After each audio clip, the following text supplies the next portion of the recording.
Bonjour à tous. Donc bienvenue dans ce webinaire concernant le pacte du Dutreil. Donc, je me présente, Martin Réjas, je suis avocat à la Compagnie du droit, cabinet qui est spécialisé dans l'assistance, le conseil aux entreprises. Pour ma part, je m'occupe plus particulièrement du pôle fiscal. Et c'est la raison pour laquelle je vais vous présenter aujourd'hui ce webinaire concernant le pacte Dutreil et donc la transmission d'entreprise. Donc pour être complet, le cabinet offre un panel de services, que ce soit en droit fiscal, droit des affaires et droit social, donc à destination des entreprises et des chefs d'entreprise, bien sûr. Alors, ce qu'on peut rappeler peut-être en guise d'introduction, ce sont les règles de transmission de droit commun d'une manière générale, parce que c'est quand même le cadre dans lequel va s'inscrire la transmission d'entreprise et éventuellement la mise en place d'un pacte Dutreil. Donc, ce qu'on peut retenir dans les grandes lignes, c'est que en matière de transmission, donation ou succession, chaque époux peut donner à chaque enfant jusqu'à 100 000 euros de valeur de biens, sans que cela ne donne lieu à une taxation. C'est-à-dire qu'on va être en franchise de droit et le barème progressif des droits de donation ou succession ne s'applique que lorsqu'on dépasse ce seuil. Ce seuil, il est renouvelable tous les 15 ans. C'est une période assez longue. Donc, c'est important d'avoir une très bonne stratégie en matière de transmission d'entreprise parce qu'on peut vite, selon les valeurs, dépasser les seuils et se retrouver à générer une fiscalité très importante. On signale qu'en complément, quand on veut donner du numéraire, on peut aussi passer par l'exonération de donation Sarkozy, jusqu'à 31 000 euros de dons d'argent. Sachez que jusqu'au 30 juin 2021, ça c'est une petite actu qu'il faut connaître aussi, il y a un abattement supplémentaire de 100 000 euros pour des dons en numéraire également, lorsque le donataire, donc votre enfant ou les neveux et nièces, lorsqu'on n'a pas d'enfant, ont pour projet d'investir cette somme dans la création d'une entreprise ou dans l'acquisition d'une résidence principale. Alors, pourquoi il faut le savoir? Parce que ça permet d'utiliser ces abattements pour donner autre chose que du numéraire en l'occurrence, et puis peut-être conserver l'abattement de droit commun qui, lui, permettrait éventuellement d'envisager une transmission d'entreprise. Donc là aussi, toujours dans l'intérêt de piloter au mieux les transmissions d'entreprise, il faut bien utiliser tous les outils que l'on a à disposition pour essayer de maximiser le gain fiscal. Alors sachez aussi, et ça c'est un biais très important en matière de transmission, et on le verra, ça peut avoir un impact très important en matière de transmission d'entreprise, c'est le régime matrimonial. Bien évidemment, lorsque vous avez des époux sous un régime de communauté, les deux époux sont potentiellement donateurs, et donc on peut réduire de manière très significative le montant des droits de donation ou de succession. Alors, il y a un autre moyen aussi, lorsqu'on est en séparation de biens, c'est que l'entreprise elle soit à 50-50 entre les époux, mais c'est pas toujours l'histoire de l'entreprise. Donc voilà, les régimes matrimoniaux, c'est aussi un gros vecteur d'optimisation fiscale. C'est pas forcément l'objet de la formation aujourd'hui, mais néanmoins, sachez-le, c'est aussi, ça fait partie de la boîte à outils du fiscaliste.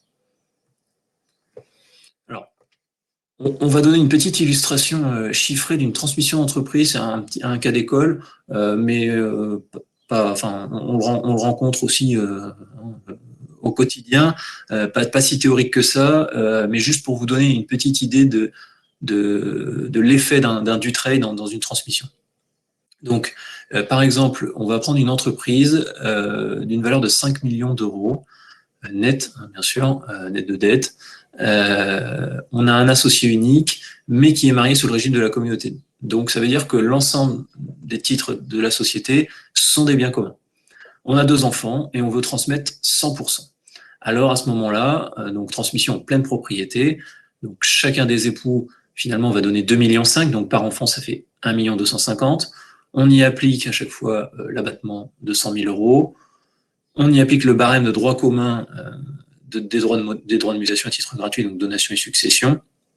On se retrouve par enfant à 625 000 € de droits, soit un coût total de 1 250 000. Donc, vous voyez que là, on a quand même un quart de la valeur de l'entreprise qui va donner droit qui va donner lieu à des droits de mutation, ce qui est quand même énorme. Donc, on peut se retrouver dans des situations complexes pour financer un tel niveau de droit. L'alternative, c'est évidemment le pacte Dutreil, et là, on voit tout de suite que on change complètement de physionomie sur le plan fiscal, parce qu'on transmet toujours 1 250 000 par parent à chaque enfant. On va avoir un abattement, on verra les modalités tout à l'heure, je vous les exposerai de manière plus précise, mais on va avoir un abattement de 75% de la valeur, puis ensuite on abat nos 100 000 € de droit commun, et puis finalement, on se retrouve avec un coût total de la transmission à 162 000 € versus 1 250 000 sans le pacte Dutreil. Donc vous voyez qu'on est sur un mécanisme de faveur, enfin voilà, c'est pas x10, mais presque. On est vraiment sur quelque chose de vraiment très optimisant. Alors, on va le voir, hein, bien évidemment, l'administration et le législateur y mettent bien évidemment des conditions, des barrières, mais c'est quand même un outil très puissant en matière de transmission d'entreprise, et je pense que l'exemple, il est quand même, parce que ça c'est un cas typique qu'on va rencontrer hein, dans la transmission, il est quand même éloquent. Alors, donc, en matière de société, ce qu'on peut dire, c'est que le Dutreil va fonctionner de la manière suivante. En fait, on va conclure un engagement collectif sur les titres de la société. Donc, ça signifie quoi? Ça veut dire que finalement, c'est une sorte de petit pacte d'associés, mais à vocation uniquement fiscale, où on s'engage à conserver pendant au moins 2 ans, ensemble, les associés, et dont le dirigeant, bien sûr, on s'engage à conserver ensemble tous les titres. La condition, et c'est, je dirais, l'une des conditions essentielles du Dutreil, c'est que cette société, ça ne peut pas concerner toutes les sociétés, ça va concerner uniquement des sociétés qui ont une activité qu'on va qualifier d'opérationnelle au sens large. Donc ça veut dire quoi? Ça veut dire que je développe une activité industrielle, commerciale, artisanale, agricole ou libérale, mais ça veut dire que, par principe, sont exclus tout ce qui va être société de gestion. Ça veut dire, si je gère un immeuble, je suis une SCI ou une foncière, je suis exclu du dispositif. Si je suis un holding, par principe, je suis exclu du dispositif. On va le voir, il y a quelques petites exceptions sur ces notions de gestion patrimoniale qu'il faut manier avec précaution. On va voir un peu quelles sont les choses trappes, mais ce qu'il faut bien retenir, c'est que ça s'adresse en priorité aux entreprises et donc aux sociétés qui développent une logique d'entreprise. Alors, les exceptions, voilà, ce sont celles-ci. On comprend que la SCI, la holding, elle n'est pas concernée. Mais par contre, si finalement, dans ma société, je développe une activité de location meublée, et bon, sous réserve de certaines conditions d'exploitation, que les autres conditions qu'on verra tout à l'heure sont remplies, je peux être éligible au Dutreil. Donc, ça veut dire que finalement, je fais glisser un petit peu de patrimoine privé dans le giron du Dutreil, ce qui peut être une belle optimisation. Et puis, la société holding animatrice, alors celle-ci, c'est celle qui défraie la chronique. La holding, par principe, elle est civile, c'est-à-dire qu'elle ne fait que détenir des titres et encaisser des dividendes. Ça n'est pas éligible. Lorsque vous avez une société holding qui, par contre, a un rôle qu'on va dans l'implication de la gestion de ses filiales, qui est telle qu'on va considérer finalement que c'en est presque une activité professionnelle, alors à ce moment-là, on va la qualifier d'animatrice. Et là aussi, ça peut être un très très bon vecteur d'optimisation parce que eh bien, ça rentre dans le giron du Dutreil et puis ça offre quand même des possibilités de transmission qui sont très très importantes et parfois de transmettre un peu plus que du bien purement professionnel. Alors, comment ça se passe? Donc, on a cet engagement collectif dont je vous ai parlé, qui est conclu. Il faut qu'à la date où on conclut l'engagement collectif, eh bien, on remplisse les conditions, et notamment cette condition d'activité. C'est-à-dire qu'il y a beaucoup de jurisprudence, il y a beaucoup de contentieux actuellement, où finalement, on a eu, et c'est souvent le cas des holdings animatrices, on a un holding animateur, sauf qu'il est devenu animateur après la conclusion du pacte. Et là, en général, ça ne matche pas. Donc, il y a un gros travail en amont quand on se place sous ce régime pour bien s'assurer qu'on est dans les clous avant de signer le pacte et de faire la donation. Donc, l'activité, elle doit donc être présente à la signature, mais elle doit être aussi présente pendant toute la durée du dispositif, parce que la signature du pacte, c'est le début, mais on va le voir, en fait, c'est un processus qui s'étale sur 6 ans minimum, et pendant toute cette période, il faut conserver cette activité, c'est essentiel, sans quoi on risque la déchéance du régime. Alors, donc, si on prend un petit peu le fonctionnement chronologique, on a donc la souscription de cet engagement collectif. Il est d'une durée minimale de 2 ans. Parmi les signataires, il doit y avoir donc les associés qui représentent au moins 34% du capital, 20% pour les sociétés cotées, bien évidemment, parce que les sortes de vendeurs ne sont pas les mêmes. Et puis, parmi les associés signataires, il doit y avoir le dirigeant. C'est indispensable. Alors, j'ai vu donc des questions. Alors oui, je vous le précise. Si vous voulez, on regardera toutes les questions à la fin de la présentation et puis on y répondra une par une, si ça vous convient. Alors, donc, une fois que j'ai cet engagement collectif qui est conclu, en fait, pendant cette durée de 2 ans ou ultérieurement, si l'engagement se prolonge, eh bien, on va avoir l'intervention soit de la donation, donc on passe la donation, hein, et don manuel ou don donation partage par réseau authentique. Et ensuite, une fois qu'on a fait cette donation et que l'engagement minimal de 2 ans est purgé, alors commence un nouvel engagement qui est un engagement individuel qui dure 4 ans. Donc vous voyez, 2 plus 4, on est à 6 ans. Donc ce qui signifie que quand on... Donc c'est la première condition, c'était l'activité, qui est, je dirais, celle qui donne le plus lieu à contentieux. La seconde, c'est eh bien cet engagement, entre guillemets, dans la durée de 6 ans. Ça veut dire que si on a un projet de cession de l'entreprise ou si on a des doutes, le Dutreil peut ne pas être adapté parce que finalement, on va se retrouver dans une difficulté où on ne va pas être capable de respecter les délais de conservation. Et donc, ça veut dire que si on est amené à céder avant la fin de l'engagement des 6 ans, eh bien, on va remettre en cause l'exonération. Donc, ça peut être des sommes qui sont conséquentes. Alors après, ça peut être une stratégie de se dire, bah, c'est pas grave, parce que de toute façon, j'ai touché du prix, donc je suis à même de régulariser a posteriori mes droits. Ça peut être aussi un angle d'attaque, mais néanmoins, je pense qu'il faut bien mesurer, au regard de cette contrainte de délai, l'opportunité de mettre en place le Dutreil. Alors, donc la troisième condition, c'est la qualité d'un destinataire d'un mandat de direction. Donc, quand on parle de direction, là, il va y avoir une définition assez stricte. En fait, ça renvoie à une liste très précise de fonctions. Et là, on va vraiment gérer, on va vraiment viser des fonctions de représentation pure. C'est-à-dire que dans une SARL, ça va être les gérants. Dans une SAS, ça va être le président, le directeur général. Quand on essaie de créer des mandats ad hoc de type DGD, DGA, attention, parce que c'est pas toujours admis, donc ça restreint vraiment le champ des possibles. On a un petit peu parfois de souplesse, parce qu'en SAS, on peut arriver à calquer des régimes en créant nous-mêmes le type de mandat, et à ce moment-là, on peut essayer de coller. Il y aura aussi la fonction de président du conseil de surveillance qui est éligible. Et après, quand on est sur des sociétés anonymes, on va vraiment être sur les fonctions exécutives. Donc, ça va être PDG, DG, éventuellement DGD. Mais on va s'arrêter là. C'est-à-dire qu'effectivement, la notion d'administrateur ne va pas rentrer dans le giron, sauf si on a créé un mandat sur mesure qui s'appelle administrateur dans une SAS, par exemple, mais qui ne correspond pas à un mandat de conseil d'administration, mais plutôt à une fonction purement exécutive du style président ou DG. Donc, il est impératif que l'un des signataires ait cette fonction et qu'il l'exerce pendant toute la durée du dispositif.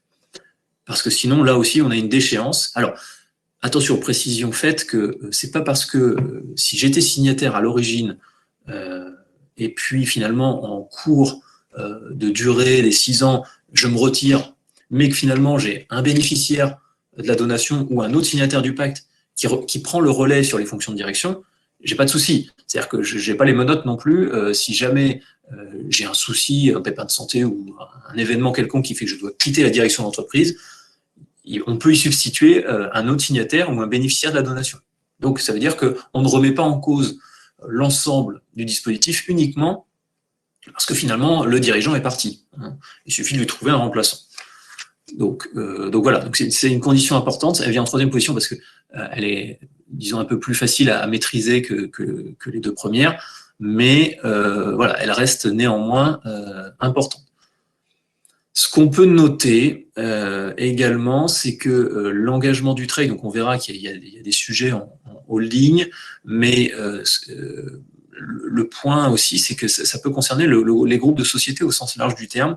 C'est-à-dire que c'est pas parce qu'on n'a pas un holding animateur qu'on peut pas faire de du trade à partir du moment où on a une entité qui est une entreprise. Ce qui est intéressant avec la holding animatrice, c'est que si vous voulez, vous allez mettre votre pacte du trade sur l'ensemble de la valeur de la holding, si on est éligible.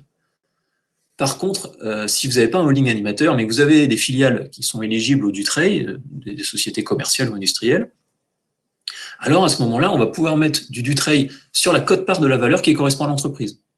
Donc si vous avez un holding pur, et puis vous avez qui vaut 10 millions, vous avez 5 millions de valeur qui est attachée à une filiale opérationnelle commerciale et 5 millions qui est attachée à un bâtiment, alors à ce moment-là, on pourra avoir le du trade sur la quote-part de valeur des 5 millions.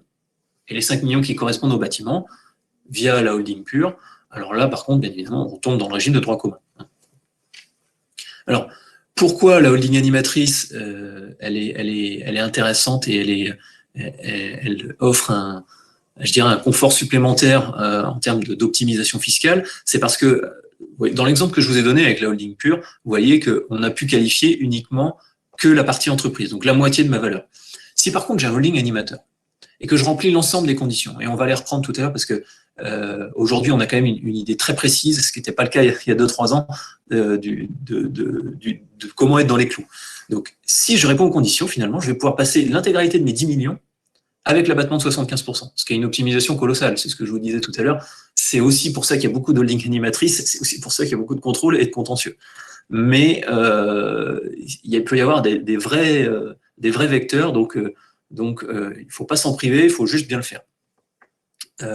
Si on veut, alors, hop, oui, alors je suis un peu fait une petite digression. Je vais quand même terminer sur la holding animatrice parce que je pense que c'est très intéressant. On le reprendra dans les questions si vous voulez tout à l'heure.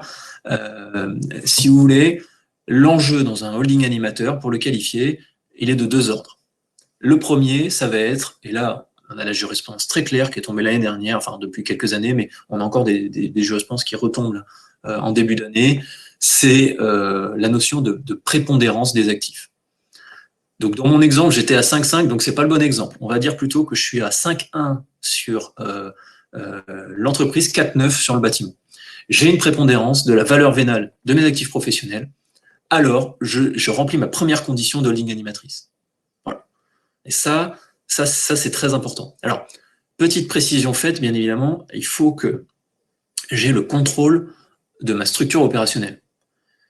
Si je suis dans un cas où j'ai un holding qui a 40% en tout cas moins de 50, on va prendre 40, de ma société opérationnelle et 40% de mon bâtiment, parce que j'ai des associés qui interviennent avec moi, alors je ne pourrai jamais réussir à qualifier un holding d'animateur. Il peut y avoir des biais, on vous dira toujours que c'est possible. Pour moi, c'est des usines à gaz et c'est générateur de risque. Ce qui compte, et on en vient à la deuxième condition, il y a la prépondérance, et oui, on parle de la valeur vénale. Ce qui compte, c'est donc, une fois qu'on a qualifié cette prépondérance, c'est de qualifier le rôle animateur. Et là, le rôle animateur, c'est là où il y a le plus gros boulot.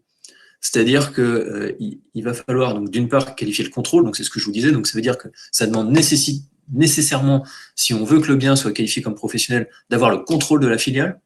Et pour moi, c'est un contrôle exclusif, donc c'est 50% plus 1, nécessairement.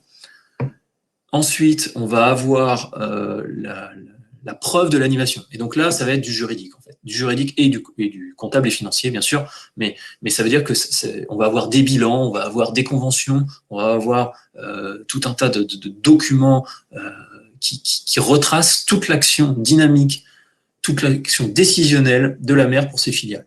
Et donc là, ça peut être très vaste, hein, des rapports de gestion, des rapports de COMEX, des assemblées générales, des comptes. Alors les comptes, c'est essentiel, hein, donc c'est à piloter en coordination avec votre expert comptable et vos juristes, vos avocats, parce que là, je dirais que c'est la pierre angulaire du dispositif en matière de preuve d'animation, c'est la coordination entre le juridique et le comptable. C'est essentiel. Donc, à partir du moment où j'ai réuni ces deux conditions, donc je répète, c'est la prépondérance de mes actifs professionnels et puis la preuve matérielle de mon action concrète dans mes filiales, alors à ce moment-là, je suis éligible au dispositif du Dutreil. Je suis éligible si j'ai réuni bien la preuve de l'ensemble de ces conditions avant de signer mon engagement collectif, comme je vous l'indiquais tout à l'heure. C'est fondamental, hein, sinon vous vous exposez à des risques importants. Alors, si on reprend un peu le fil du dispositif. Donc, ce que je vous disais, c'est que le Dutreil, ça reste une option. Il y a bien évidemment des sujets d'opportunité et ça se pose particulièrement, notamment en cas de succession. Parce qu'en cas de donation, c'est potentiellement qu'on a réfléchi à une stratégie de transmission. Et donc, souvent, ça va être des entreprises familiales où on a quelqu'un dans le giron familial qui va reprendre la direction. Donc cette hypothèse, sauf accident, en général, ne pose pas trop de difficultés. Par contre, c'est vrai qu'en matière de succession, c'est pas mal de conclure un pacte Dutreil à titre préventif, c'est-à-dire que il peut y avoir un accident et on n'a pas anticipé la transmission. On verra au moment où la succession se réalise ce que veulent faire les enfants. Et s'ils souhaitent reprendre, ils pourront le faire dans un cadre favorable parce qu'on aura prévu un pacte Dutreil. S'ils ne le souhaitent pas, ils pourront toujours vendre l'entreprise et à ce moment-là, par contre, ils ne vont pas se prévaloir du pacte Dutreil, parce que du coup la vente n'est pas compatible avec le pacte Dutreil. Donc ça peut être aussi un outil, je dirais, de prévention, et c'est pas parce qu'on a pas un projet immédiat de transmission qu'il n'est pas opportun de conclure un pacte Dutreil. Ça peut aussi servir, je dirais, entre guillemets, d'assurance en cas d'accident. Donc, ce que je vous expliquais, c'est qu'une fois qu'on a fait la donation ou la succession, on a un engagement de 4 ans qui court. Donc, c'est un engagement individuel, c'est-à-dire qu'à partir du moment où vous avez plusieurs héritiers, s'il y en a un seul qui ne respecte pas les conditions, ça ne va pas remettre en cause l'ensemble du dispositif pour tout le monde. Il n'y a que celui qui finalement décide de vendre ses titres qui va devoir acquitter sa quote-part de droit. Donc, c'est l'avantage et un peu le confort de cet engagement individuel. L'autre point, c'est la poursuite de l'exercice du mandat social. Alors, on doit le poursuivre pendant tout l'engagement collectif. Une fois que vous avez fait la donation et que vous basculez en engagement individuel de 4 ans, eh bien, la poursuite du mandat, elle doit être d'au moins 3 ans. Donc, c'est pas tout à fait 2 plus 4 pour le mandat, c'est 2 plus 3. Donc là, voilà, petite souplesse si jamais, pour une raison X ou Y, finalement, on est amené à passer la main sur la direction et à sortir progressivement de l'entreprise. Disons qu'on n'a pas besoin de justifier les 4 ans d'exercice du mandat pour le donateur ou les donataires. Alors, on va faire alors c'est vrai que sur les sociétés, c'est quand même le gros morceau. On va quand même faire un petit focus sur les entreprises individuelles, parce que ça fonctionne sur les entreprises individuelles. Là aussi, par contre, c'est un petit peu plus restrictif, c'est-à-dire que on va faire entrer dans le giron de l'engagement, ça va être uniquement finalement les actifs qui servent à l'exploitation. C'est-à-dire que si vous avez une entreprise individuelle, quelle que soit son activité, hein, industrie, commerce, artisan, agriculture, libéral, en fait, on va regarder quels sont les actifs qui sont indispensables à la réalisation de l'activité. Et ça pose la question, par exemple, pour une entreprise individuelle, de la trésorerie excédentaire. C'est-à-dire que c'est pas parce que vous avez une trésorerie sur le compte pro. Le compte pro fait partie, bien évidemment, hein, des actifs qui seront transmis en Dutreil, mais si vous avez une quote-part de trésorerie qui est excédentaire, et vous vous êtes dit, je vais laisser la trésor sur le compte pro parce que comme ça, je vais tout passer en Dutreil, non, malheureusement, ça ne fonctionnera pas comme ça. A posteriori, l'administration, elle sera capable de remettre en cause une quote-part de trésorerie qui aurait été transmise en Dutreil si elle est excessive. Et en général, on apprécie la trésorerie par rapport au BFR, tout simplement. Donc là aussi, quand on transmet une entreprise individuelle, c'est toujours intéressant d'essayer de regarder un petit peu quels sont les quotes-parts de trésorerie qui peuvent être assimilés à du BFR, ou quand on a des investissements forts, la capacité d'investissement, mais voilà, on ne pourra pas transmettre l'intégralité de la trésorerie si on a vraiment beaucoup de trésor sur le compte pro. Donc après, ça marche un petit peu comme le Dutreil en matière de société, c'est-à-dire que, eh bien, à partir du moment où on a la transmission, ben, on s'engage à continuer l'exploitation de l'entreprise pendant 4 ans. Et bien évidemment, là aussi, c'est un peu moins souple, c'est-à-dire que c'est obligatoirement le donataire qui exploite. Alors que c'est vrai qu'avec le Dutreil Société, bah, vous pouvez avoir finalement le donateur qui est chef d'entreprise, qui passe la main progressivement, qui peut conserver les fonctions de direction, qui les transmet petit à petit au fil de l'eau au cours des 6 ans et des années suivantes. C'est vrai que l'entreprise individuelle, je dirais que le dispositif sur les entreprises individuelles, c'est un peu la roue de secours si on n'a pas réussi à bien structurer en amont. Je pense qu'aujourd'hui, les transmissions d'entreprise sont quand même beaucoup plus souples par voie sociétaire que par voie d'entreprise individuelle. Mais bon, sachez que ça existe et que néanmoins, bah, là aussi, il y a un biais finalement d'optimisation fiscale lorsqu'on ne souhaite pas se mettre en société et parfois, on sait que ça peut aussi présenter un intérêt. Alors, je fais un petit focus qui est en lien avec le Dutreil, qui est l'opportunité de transmettre en pleine ou en nue propriété et comment ça se concilie avec le Dutreil. Parce que on l'a vu, bon, moi j'insiste particulièrement sur l'intérêt du Dutreil et de cet abattement de 75%, mais il y a d'autres vecteurs d'optimisation fiscale en matière de transmission d'entreprise. Bon, on l'a vu, il y a cet abattement de 100 000 qu'on peut essayer d'utiliser au mieux.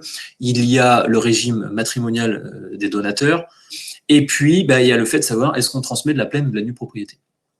Alors, c'est sûr, la nue propriété, ça coûte beaucoup moins cher parce qu'en fait, on va appliquer un abattement en fonction de l'âge du donateur et qui va rester usufruitier. Et puis, eh bien, finalement, ben, vous allez, par exemple, pour un donateur qui a 50 ans, ben, on va avoir 50% d'abattement, si bien que dans mon exemple à 5 millions, ben, déjà, la valeur globale de l'entreprise qui est fiscalement taxable, elle est plus de 5, mais elle est de 2,5. Et alors là-dessus, vous rajoutez un Dutreil, vous voyez que vous pouvez transmettre pour zéro droit, finalement. Alors qu'en pleine propriété, bah, bien évidemment, le Dutreil est très intéressant, mais ben, on reste avec une base intégrale. Donc, après, c'est pas la même philosophie. C'est-à-dire que, bien évidemment, transmettre en usufruit et transmettre en pleine propriété, ben, en pleine propriété, vous départissez complètement du bien, et notamment des fruits, c'est-à-dire des dividendes, si on est sous forme de société, alors qu'en usufruit, ben, vous gardez la main un petit peu. Alors, on va voir, vous gardez pas la main sur le pouvoir politique, mais vous gardez la main sur les dividendes. Et donc, ça peut aussi, dans le cadre d'une stratégie globale de transmission d'entreprise et de complément de retraite, ça peut être aussi un axe d'une stratégie de transmission. Par contre, effectivement, on ne garde pas le pouvoir politique. C'est-à-dire que le Dutreil, la philosophie du législateur, et ça avait été repris dans une réponse ministérielle du ministre du Budget, c'est donner ses données, reprendre ses volets. C'est-à-dire que c'est vrai que normalement, on peut aménager un petit peu comme on l'entend, la répartition des droits entre plein propriétaire et nu propriétaire. Mais là, ça ne marche pas comme ça. Quand vous voulez du Dutreil, en fait, eh ben, vous transmettez tous les droits de vote au nu propriétaire. Et le seul droit de vote que vous conservez, c'est l'affectation du résultat, donc toujours la question financière, c'est-à-dire les dividendes. Donc ça veut dire que malgré tout, le donataire, nu propriétaire, eh ben, il prend la main, en tout cas sur la quote-part des titres qui lui sont donnés, il prend la main sur le pouvoir politique. Donc ça, c'est important parce que finalement, si on veut un petit peu résumer la balance quand on fait du Dutreil entre nue propriété et pleine propriété, bah, ça va être économie fiscale versus gouvernance de l'entreprise. Et c'est ça, en fait, la vraie question qu'il faut se poser quand on va sur un schéma Dutreil, si on veut savoir si on veut démembrer ou pas. Est-ce qu'on veut plutôt optimiser ou est-ce qu'on veut garder la main sur la gouvernance? Ce sont des vrais sujets. Ça peut être aussi un sujet de non-application du Dutreil, mais là, par contre, après, la fiscalité devient très importante. C'est-à-dire qu'on peut faire une donation sans Dutreil en nue propriété, et là, on peut organiser les droits de vote comme on le souhaite.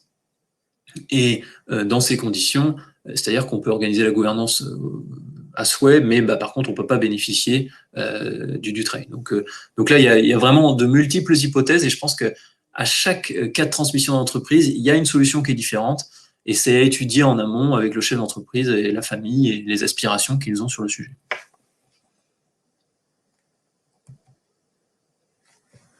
Alors, il y a un autre sujet qui est intéressant à aborder, notamment quand vous avez une transmission d'entreprise et potentiellement avec plusieurs enfants, et que potentiellement il y en a qu'un, ou en tout cas pas tous, ont vocation à reprendre l'entreprise. D'une part à reprendre les rênes, mais parfois aussi tout simplement à rentrer dans le capital. Et donc ça, c'est le mécanisme de la soulte. Ça me semble important de le préciser parce qu'il y a des vrais mécanismes d'optimisation qui sont très intéressants en matière et qui sont compatibles avec le Dutreil, c'est pour ça que je vous en parle, pour les transmissions d'entreprise lorsque il y a un enfant qui ne va pas être concerné par le sujet. Alors ça demande par contre en amont en général d'avoir un peu de trésor excédentaire dans l'entreprise. Donc le sujet c'est le suivant, vous avez deux enfants, il y en a un qui reprend et l'autre qui ne prend pas. Vous avez donc toujours mon entreprise à 5 millions d'euros. Vous avez vu ce que ça coûte de la transmettre. Et puis, donc avec le Dutreil, on tombe à 160 000 euros. Et puis finalement, eh bien, on souhaite en transmettre 100% à un seul des enfants. Et l'autre enfant, eh bien, on va le désintéresser autrement. Si on n'a pas d'autres biens à lui transmettre, donc si on a d'autres biens, ils vont être soumis aux droits de mutation classiques. Donc là, on tombe sur, pour donner un lot équivalent, déjà, il faut avoir 5 millions ailleurs dans son patrimoine. Et puis là, on va avoir 1 250 000 de droits. Donc déjà, ça crée une iniquité entre les enfants sur le traitement fiscal. Et encore faut-il avoir le patrimoine assez consistant aussi pour pouvoir transmettre ça. Lorsqu'on n'a que cette entreprise, que c'est vraiment le bien, je dirais, principal, le bien familial, alors à ce moment-là, on peut peut-être s'orienter vers la soulte. C'est-à-dire que on va faire une donation partage, donc on va devant notaire, et puis on va transmettre 100% de l'entreprise à l'un, donc il va être gratifié de 5 millions, et sauf qu'en fait il avait le droit à un lot à 2,5 millions, donc on va lui dire, du coup, tu as une dette envers ton frère ou ta sœur de 2,5 millions. Et c'est ce qu'on appelle la soulte. Et finalement, pourquoi c'est intéressant? Parce que du coup, on a transmis 2,5 millions à chacun des enfants. On a réussi à transférer l'intégralité de l'entreprise pour 160 000 euros de droits de mutation. Et on aura quand même désintéressé, finalement, l'un des enfants avec des liquidités sans être excessivement taxé. Pourquoi? Parce que finalement, cette soulte de 2,5 millions, on verra comment on la paye après, parce que évidemment, ça ne tombe pas du ciel, mais elle ne va pas donner droit à d'autres droits de mutation que ceux qui ont été payés pour l'entreprise. Donc ça veut dire qu'in fine, on aura pu transmettre une entreprise de 5 millions et on va voir comment sortir des liquidités pour 2,5 millions au profit d'un autre enfant sans générer de droits de mutation supplémentaires. Et ça, c'est un schéma très intéressant quand l'entreprise cible, elle a beaucoup de trésorerie excédentaire ou qu'elle a des grosses capacités à générer du cash de manière récurrente. Dans cette hypothèse, alors à ce moment-là, en fait, ce qu'on fait, c'est qu'en général, la soulte, on va l'apporter à une société et on va faire des distributions de dividendes et c'est la société holding qui va payer la soulte. Donc on va avoir une sorte d'optimisation fiscale, c'est-à-dire qu'on va prendre le cash excédentaire de la cible, on va le sortir sans frottement fiscal pour désintéresser l'enfant qui n'aura pas souhaité intégrer l'entreprise.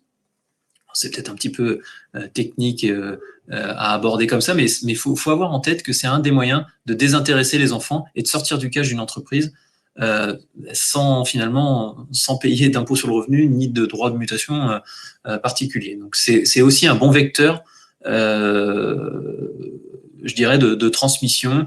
Surtout, et alors, par contre, ça s'adresse bien évidemment uniquement aux hypothèses où je n'ai pas vocation à transmettre l'entreprise à l'ensemble de mes enfants, quand je vais en sortir un du giron de la transmission. Alors, voilà en résumé ce que je pouvais vous dire sur le Dutreil rapidement. Ce que je vous propose, c'est on va regarder les questions. Si dans l'intervalle vous avez d'autres questions, parce qu'il y a des sujets que vous voulez voir, n'hésitez pas à continuer à les mettre sur le chat. Et puis j'y répondrai au fur et à mesure. Donc je reprends les questions dans l'ordre. Alors, qu'en est-il des holdings animatrices détenant également du patrimoine non professionnel? Bon, alors Arnaud, ça c'est le point que je soulevais tout à l'heure. C'est-à-dire qu'à partir du moment où mon patrimoine non professionnel n'est pas prépondérant par rapport à mon patrimoine professionnel, alors je peux réussir à faire l'ensemble, à transmettre l'ensemble, soit la totalité en Dutreil si j'ai un holding animateur au-dessus, soit uniquement la quote-part professionnelle si c'est pas un holding animateur. Donc sur la valeur vénale, oui, effectivement, on apprécie la prépondérance par rapport à la valeur vénale. Il y a eu beaucoup de contentieux sur le sujet. À une époque, l'administration elle venait chercher les valeurs historiques. Donc autant vous dire que ça pouvait donner quand même lieu à des décisions un peu bizarres. Et là, le Conseil d'État, il a tout de suite remis de l'ordre. Bien évidemment, on apprécie par rapport à la valeur vénale. Donc c'est important aussi quand on a une transmission d'entreprise, vous le savez, de faire des évaluations en amont et de bien peser le poids de chaque actif. Déjà au plus juste, pour pas se retrouver à surpayer des droits de mutation, bien, au plus juste aussi dans l'autre sens pour pas s'exposer à des risques de réévaluation par l'administration fiscale. Et puis la démarche est extrêmement importante quand on a un holding animateur pour pouvoir bien peser le poids de chacun, le poids de chacun, et donc l'éligibilité ou pas ou du trait. Alors la date de transmission à titre gratuit dans le cadre d'une transmission par décès est-elle bien celle du décès qui marquerait. Alors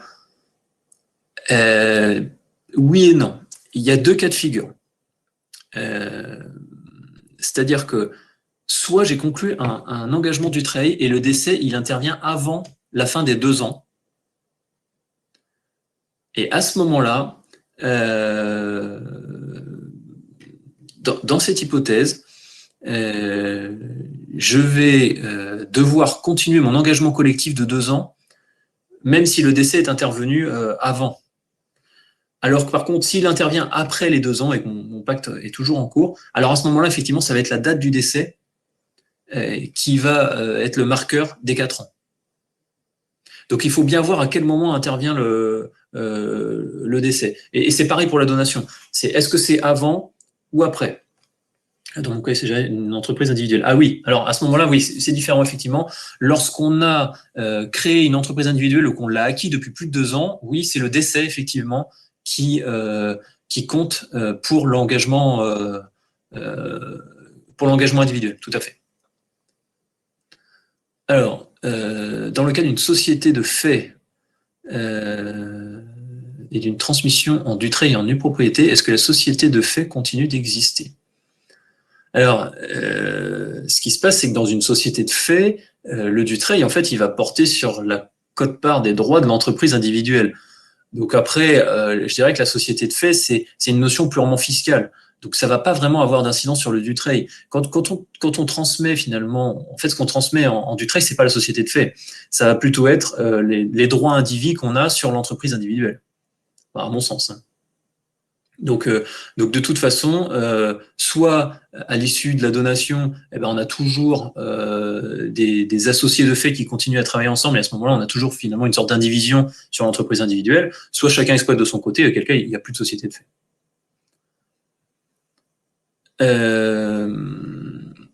Alors, la holding animatrice, la mère est le président de la fille, il faut donc mettre en place un contrat de prestation et rémunérer plutôt qu'un contrat de mandat social. Alors non, c'est pas tout à fait comme ça. À partir du moment où vous avez une mère qui est présidente de sa fille, il vous faut un contrat de mandat social et il faut le rémunérer en tant que tel. Et je pense que d'ailleurs, ça peut être aussi un outil de preuve, c'est-à-dire que on sait qu'un mandat en soi ne suffit pas, mais un contrat de mandat qui vient expliquer le rôle animateur, déjà, ça donne un petit peu de consistance. Maintenant, si vous avez dans votre holding suffisamment de moyens, et notamment des salariés, du back-office, du support, pour mettre en place des prestations de services administratives, alors là, oui, cette quote-part-là, il faudra, je pense, la facturer par voie de prestation de service. Mais en fait, pour être très clair, alors ça sort un peu du cadre du trade, mais d'un point de vue purement fiscal et juridique d'ailleurs aussi, un contrat de prestation de service et un contrat de mandat, c'est deux choses complètement différentes qui n'ont pas le même objet. Donc, il peut en coexister deux, il peut y en avoir qu'un seul, mais en fait, c'est pas le même objet. Alors, une donation entre vifs, il me semble que c'est la date d'enregistrement de la donation. Oui, pour l'entreprise individuelle, oui, c'est ce que je vous disais tout à l'heure.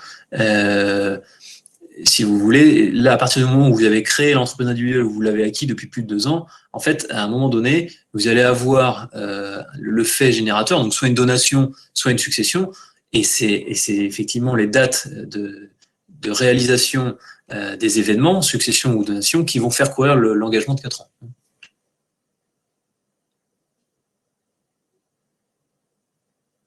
Et je vous en prie. Est-ce qu'il y a d'autres questions ?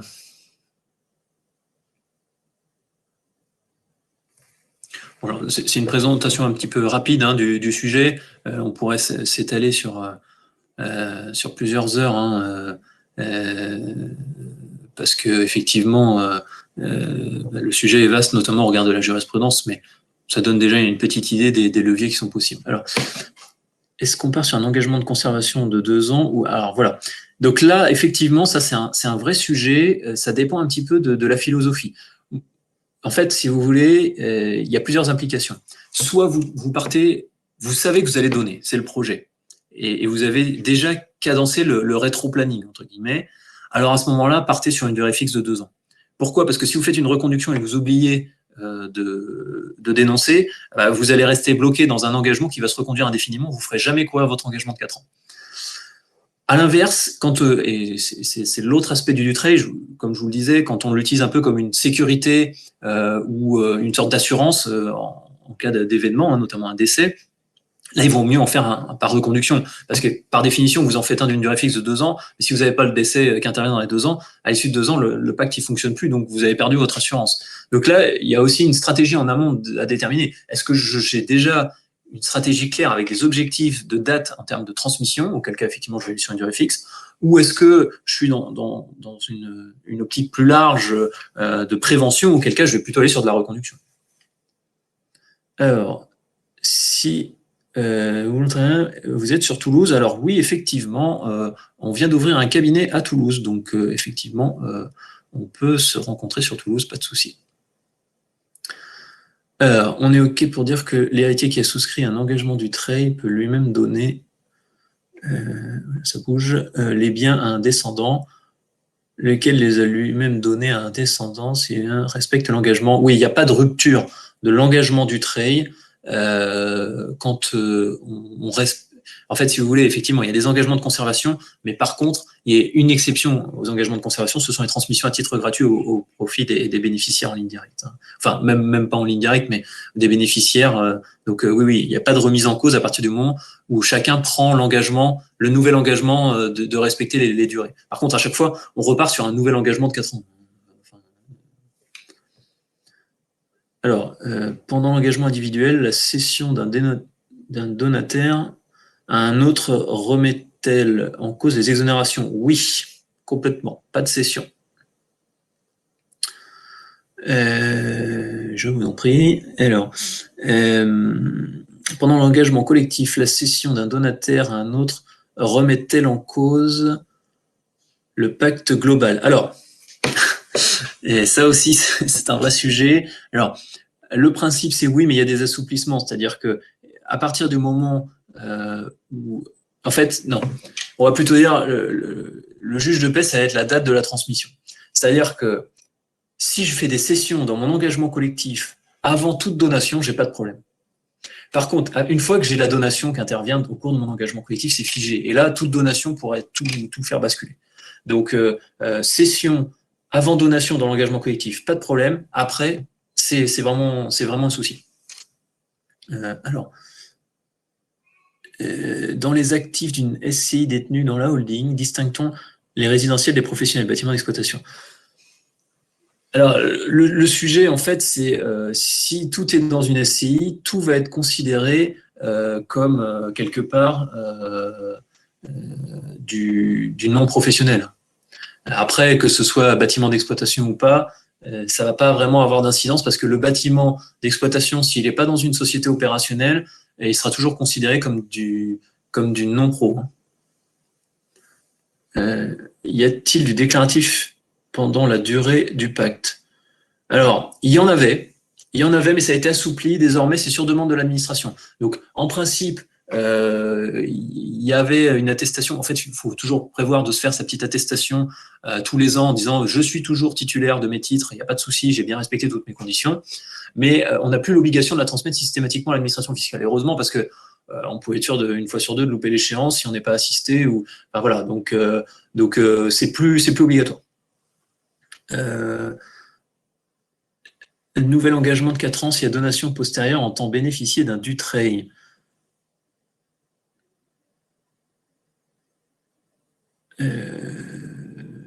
Ah oui, mais alors, par contre, oui, je comprends la question, mais Je pense que, alors effectivement, c'est la transmission à titre gratuit. La question, c'est, oui, je termine l'engagement initial pour conserver le bénéfice du trade. Oui, je suis d'accord avec vous. C'est-à-dire que je termine mon engagement de 4 ans si j'ai bénéficié finalement d'une donation de quelqu'un qui a déjà bénéficié du trade, mais qui me l'a donné avant son engagement de 4 ans. Donc je m'engage à terminer son engagement. Et si moi je veux bénéficier du trade, bien évidemment, oui, c'est un autre engagement. Oui, bien sûr.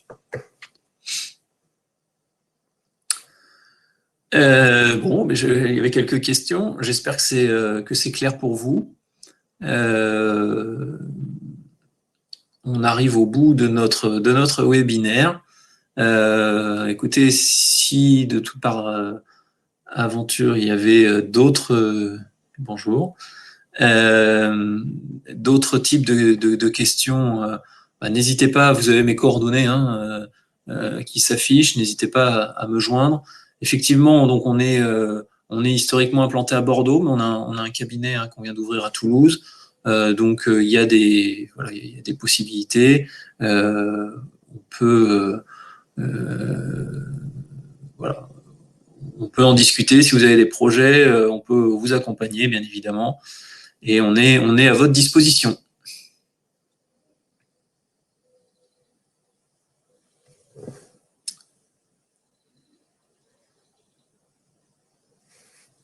Et je vous en prie, avec plaisir. Eh bien, on arrive donc au bout. Je vous souhaite à tous une belle journée. Et puis, j'espère à bientôt. D'accord, avec plaisir. On est là, on est dispo.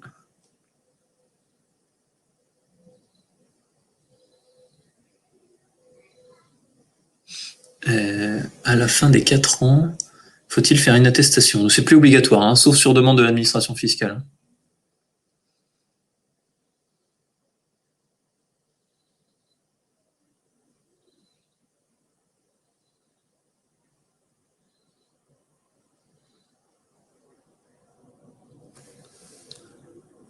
Hop. Il y a encore des messages.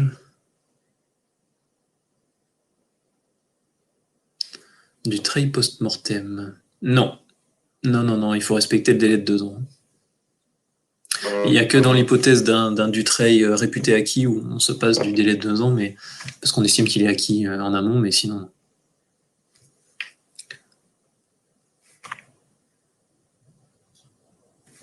Hop.